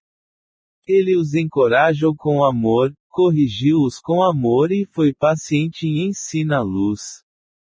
É assim que o melhor aprendizado é sempre alcançado. Não é apenas fornecer informações, é uma vida investida em outra vida. Mas não foi um processo fácil. Os 12 podem ser desajeitados. Havia uma razão para eles não serem a elite acadêmica. Muitas vezes encontramos Jesus dizendo coisas como esta: você também ainda não entendeu. Você ainda não entendeu. Mateus 15, versículos 16 e 17, compare o capítulo 16, versículo 9. Ó tolos, e lentos de coração para acreditar. Lucas 24 versículo 25. É interessante notar que a escrita não encobre suas falhas.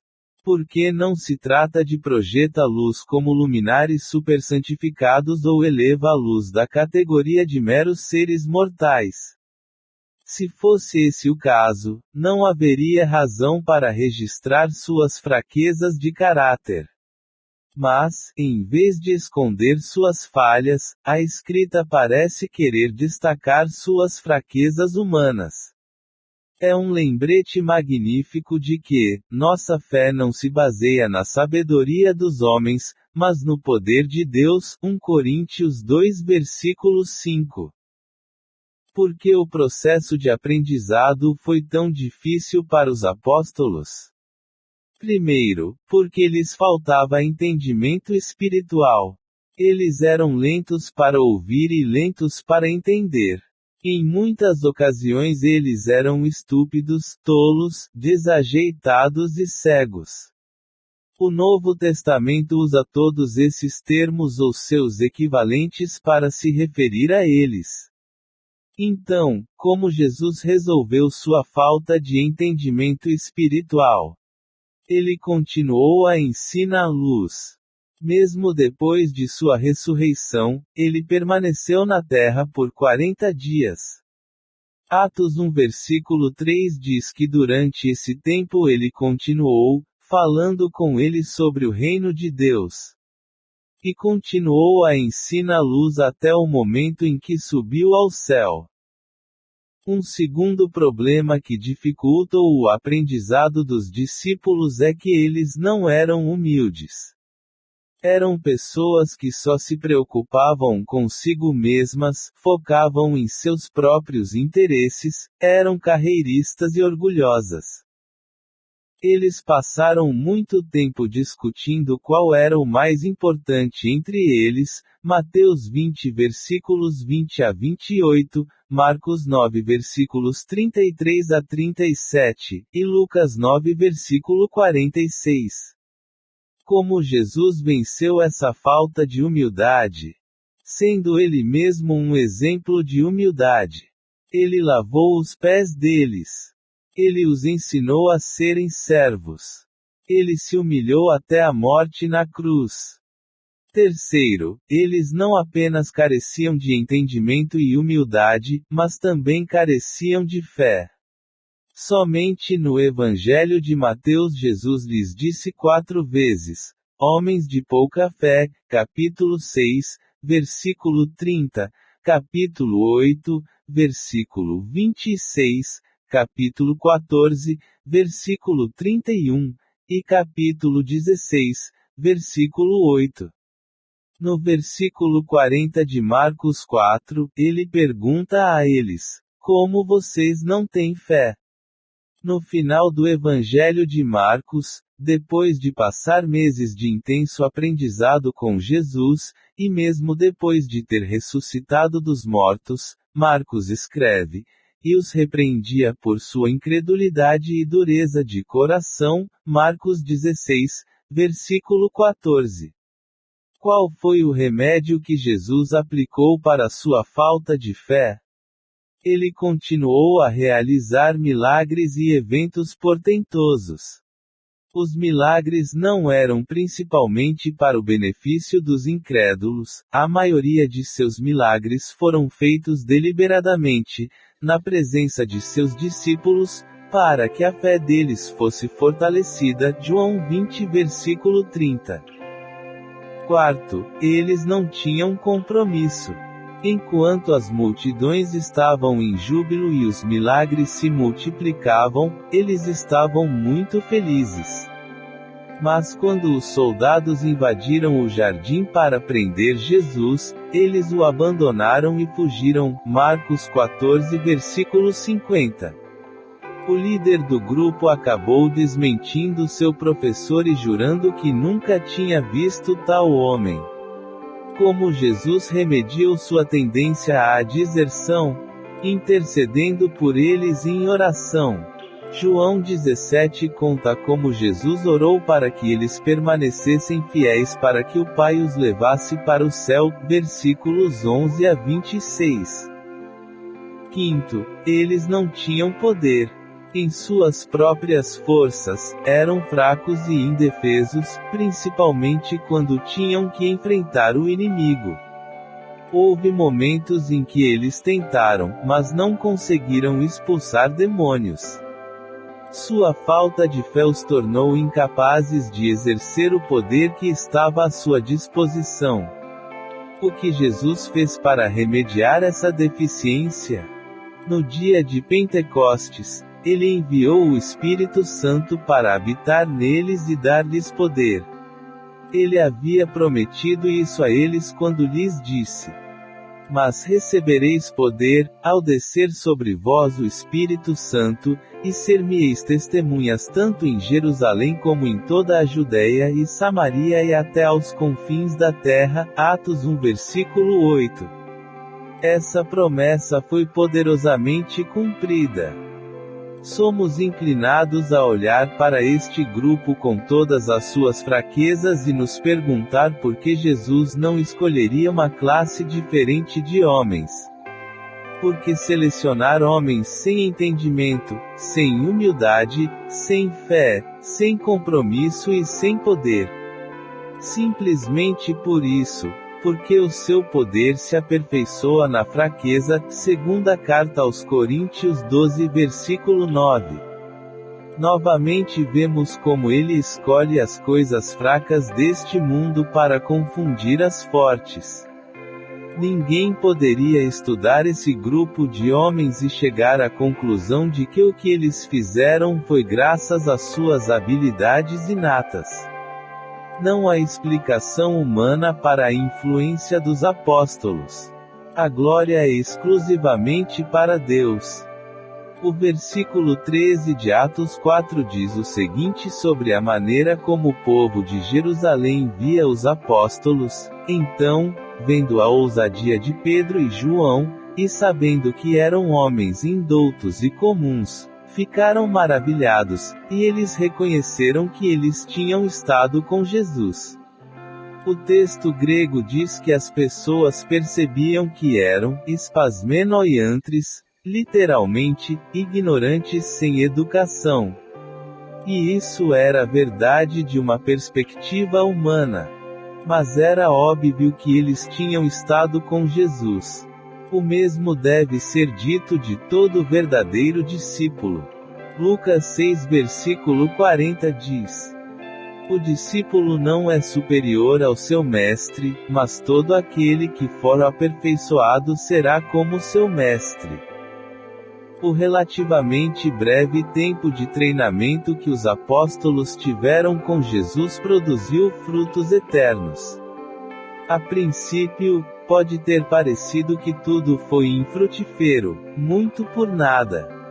Na noite em que Jesus foi traído, eles se espalharam como ovelhas cujo pastor foi brutalmente ferido, Mateus 26 versículo 31.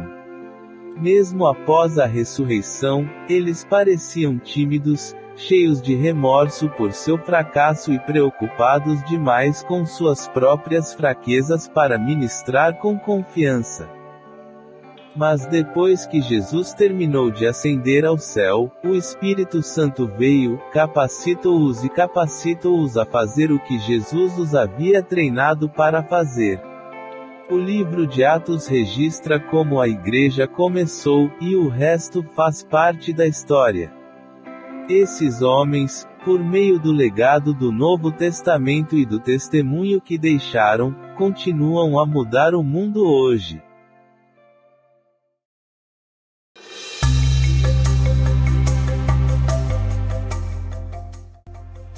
Caro amigo ouvinte, em nome da equipe, o Poliglota Cristão, damos as boas-vindas e estamos contentes que você goste deste canal criado e projetado para você, onde você pode ouvir as adaptações dos melhores títulos cristãos em seu idioma. Livros escritos por autores renomados no meio cristão, e inspirados na Palavra de Deus. Incentivamos você a se juntar a nós e aproveitar esta nova série de audiolivros intitulada 12 Homens Comuns, escrita pelo pastor John MacArthur. Autor deste e de outros títulos famosos. John MacArthur nasceu em Los Angeles, Califórnia, em 19 de junho de 1939, é um pastor e autor americano, conhecido por seu programa de rádio de ensino cristão distribuído internacionalmente, Grace to You. Ele é pastor e professor da Grace Community Church em Sun Valley, Califórnia, desde 9 de fevereiro de 1969 e atualmente também é o presidente do Masters College em Newhall, Califórnia, e do Teachers Seminary em Los Angeles. Ao contrário da crença popular, não precisamos ser perfeitos para fazer a obra de Deus. John MacArthur examina os 12 homens que Cristo escolheu como seus discípulos e nos ajuda a descobrir como podemos transformar nossas próprias imperfeições em ferramentas úteis para impactar os outros. Sem ir mais longe, as fraquezas dos 12 discípulos são preservadas para sempre através das páginas do Novo Testamento. Jesus escolheu pessoas comuns, como pescadores, cobradores de impostos, políticos fanáticos, e transformou suas fraquezas em pontos fortes, produzindo grandeza a partir da total inutilidade. MacArthur descreve os princípios do treinamento cuidadoso dos primeiros 12 discípulos, para discípulos modernos como você. Na próxima semana, convidamos você a nos acompanhar com um novo capítulo desta série intitulado 12 Homens Comuns. E se você gostou deste vídeo e do canal, encorajamos você a nos apoiar a crescer dando likes e se inscrevendo para que possamos continuar trabalhando para trazer o melhor conteúdo para você. Até a próxima semana. Deus te abençoe.